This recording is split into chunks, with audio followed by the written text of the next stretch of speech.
Okay, so I think today's going to be a short one. This is the story of Jacob wrestling with God, and it's found in Genesis 32.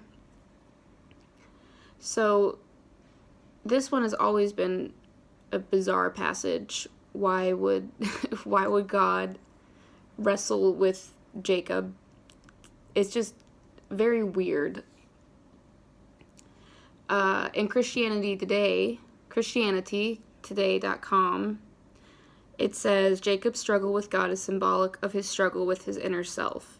God wanted to enter into a relationship with Jacob. He couldn't do so until Jacob admitted his weakness of self-reliance, deceit, and trickery. I mean, that could be. If it was symbolic, why did God have to come? Maybe it was just only symbolic. Maybe this wasn't God coming down and actually wrestling with Jacob. I know certain people will be up in arms over that because they'll say, oh, no, it's historical, but I don't see why that's a problem. But some people do. And the other question is, who was wrestling with Jacob? It cannot be God, because we can't see God face to face and live. And that's in Exodus 33, verse 20. I mean, that is very clear. So some people say it could be Jesus because it says it was a man that he was wrestling. It could be it too. And then something that I found interesting was the way some Jewish people look at this. And this brings me to the point that we always say our Judeo-Christian values,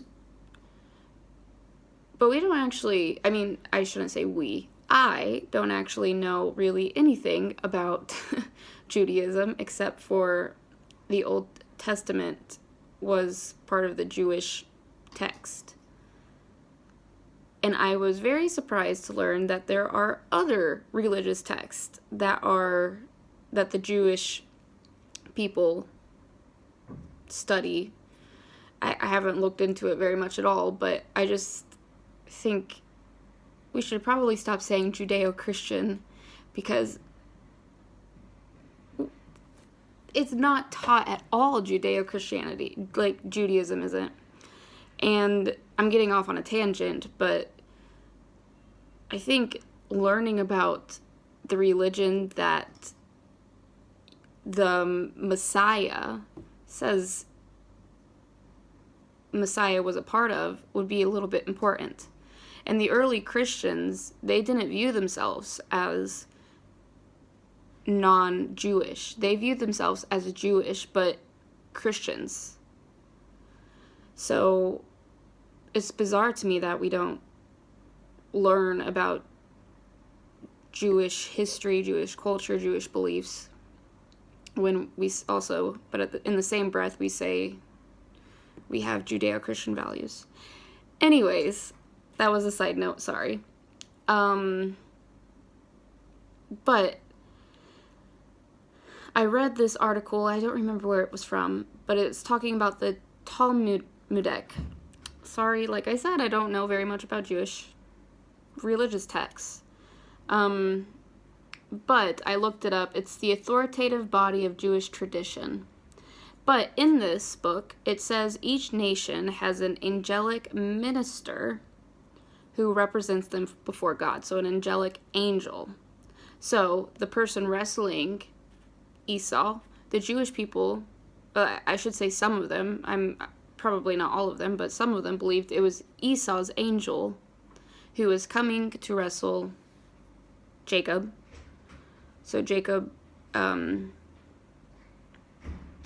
to take over Esau's land. And I would like to research more of what the ancient Israelites, how they and the Jewish people actually viewed their text. Because I think it's probably very different than how modern Christians view the Old Testament. Anyways, that's all I have to say. There wasn't really anything problematic, I don't think, with this story, except that it was bizarre and weird. Always thought it was weird. And I thought it was interesting learning about the Jewish books. So, that's all I have to say. Assalamu alaikum, Zaijin, bye.